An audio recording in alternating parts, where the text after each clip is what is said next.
ఏపీలో group 2 exam పై సందిగ్ధత వీడలేదు. రేపటి పరీక్షపై clarity లేక అభ్యర్థులు ఆందోళన నెలకొంది. మరోవైపు కొన్ని జిల్లాల్లో గ్రూప్ 2 పరీక్షలకు ఏర్పాట్లు చేస్తున్నారు అధికారులు. దీంతో విద్యార్థులు ఆందోళన చేస్తున్నారు.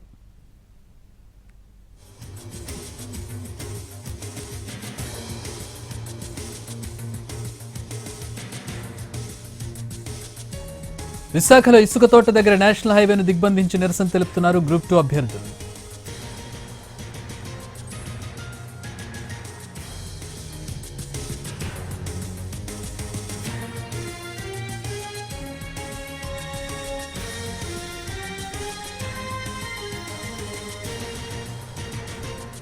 రేపటి గ్రూప్ 2 మెయిన్స్ పరీక్ష యథాతథంగా జరగనుంది. పరీక్ష వాయిదా వేయలేమని ఏపీపీఎస్సీ చెప్పడంతో అభ్యర్థులు ఆందోళనకు దిగారు.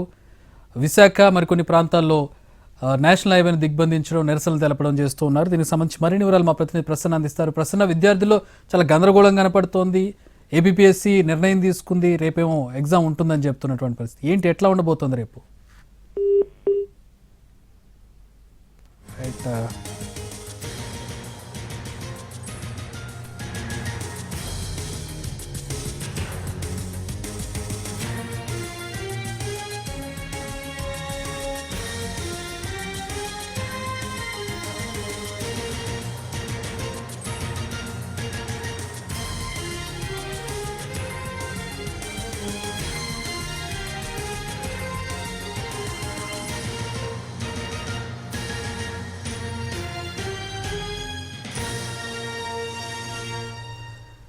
ఏపీలో గ్రూప్ 2 ఎగ్జామ్ పై సందిగ్ధత వీడలేదు. రేపటి పరీక్షపై క్లారిటీ లేక అభ్యర్థులు ఆందోళన నెలకొంది.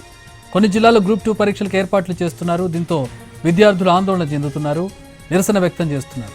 విశాఖలో ఇసుక తోట దగ్గర నేషనల్ హైవేను దిగ్బంధించి నిరసన తెలుపుతున్నారు గ్రూప్ 2 అభ్యర్థులు.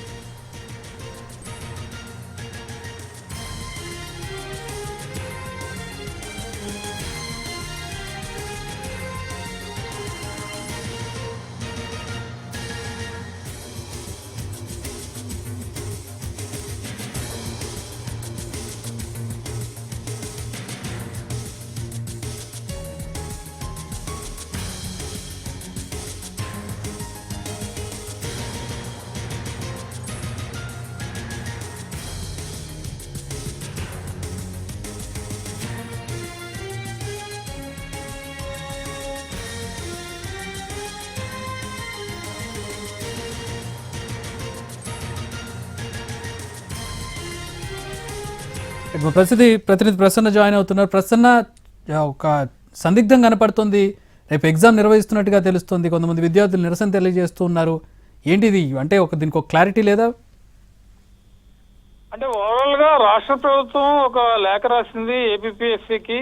ఆ లేఖ నిన్ననే రాసింది, నిన్న సాయంత్రం. దానికి ఏపీపీఎస్సీ కూడా సమాధానం పంపించింది.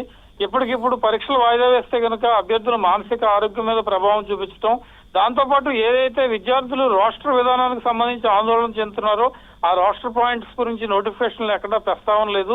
కొంతమంది నోటిఫికేషన్ రద్దు చేయించాలని దుష్ప్రచారంతో ఈ రకంగా చేస్తున్నారు. కాబట్టి ప్రస్తుత పరిస్థితుల్లో పరీక్షలు వాయిదా వేసే ప్రసక్తే లేదని ఏపీపీఎస్సీ ప్రకటించింది. దీనికి కారణం కోర్టు కూడా చెప్పింది. మెయిన్ పరీక్షలు వాయిదా వేయటం వల్ల అభ్యర్థులకు నష్టం కలుగుతుంది, కాబట్టి మెయిన్ పరీక్షలు వాయిదా వేయలేమని చెప్పిన కోర్టు చెప్పిన దాని ప్రకారం పరీక్షలు కూడా నిర్వహించడం జరుగుతుందని ఏపీపీఎస్సీ గవర్నమెంట్ కి రిప్లై ఇచ్చింది.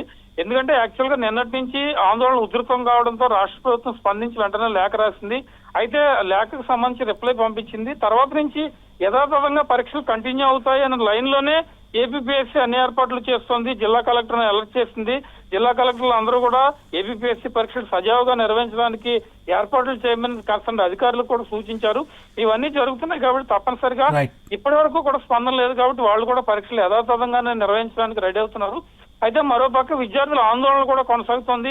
ఎక్కడికక్కడ హైవేల మీదకి, రోడ్డు మీదకి వచ్చారు విద్యార్థులు, గట్టిగా హెచ్చరిస్తూనే ఉన్నారు. అయినప్పటికీ ఏపీపీఎస్సీ వెనక్కి తగ్గట్లేదు, పరీక్షలు నిర్వహించడానికి ముందుకెళ్తోంది. కాబట్టి రేపు ఉదయం ఎంత శాతం మంది ఉండొచ్చు ప్రసన్న ఇట్లా నిరసన తెలియజేసే విద్యార్థులు ఇప్పటి వరకు రోడ్ల మీదకి వైజాగ్, విజయనగరం, శ్రీకాకుళం, అటు హైదరాబాద్ నుంచి వచ్చిన విద్యార్థులు అందరూ కలిపి ఆందోళన చేస్తున్న పరిస్థితి. రాష్ట్ర విధానంలో పాయింట్ల గురించి ప్రధానంగా చర్చిస్తూ ఉన్నారు వాళ్ళు. రాష్ట్ర విధానం లో పరీక్షలు పెడితే కనుక రిజర్వేషన్ తమకు వర్తించదు, నష్టపోతాము, కేవలం మహిళలకి, ఎక్స్ సర్వీస్ మ్యాన్ కి, దివ్యాంగులకే రిజర్వేషన్ ఉంటుందని వాళ్ళు చెప్తున్నారు. కానీ ఏపీపీఎస్సీ రోస్టర్ పాయింట్లు లేవు అసలు నోటిఫికేషన్ లో. అందరికీ న్యాయం జరిగేలాగే పరీక్షలు జరుగుతాయని ఏపీఎస్సీ ప్రకటించింది. Right. మొత్తానికి ఇప్పుడు చూస్తుంటే రేపు పరీక్షలు యథాతథంగా జరిగే పరిస్థితే Right. కనిపిస్తుంది. Thanks for the updates Prasanna. రేపు గ్రూప్ 2 పరీక్ష యథాతథంగా జరగబోతోంది. సో విద్యార్థులు దానికి ప్రిపేర్ అవుతూ ఉన్నారు, కొంతమంది నిరసన తెలియజేస్తున్నారు.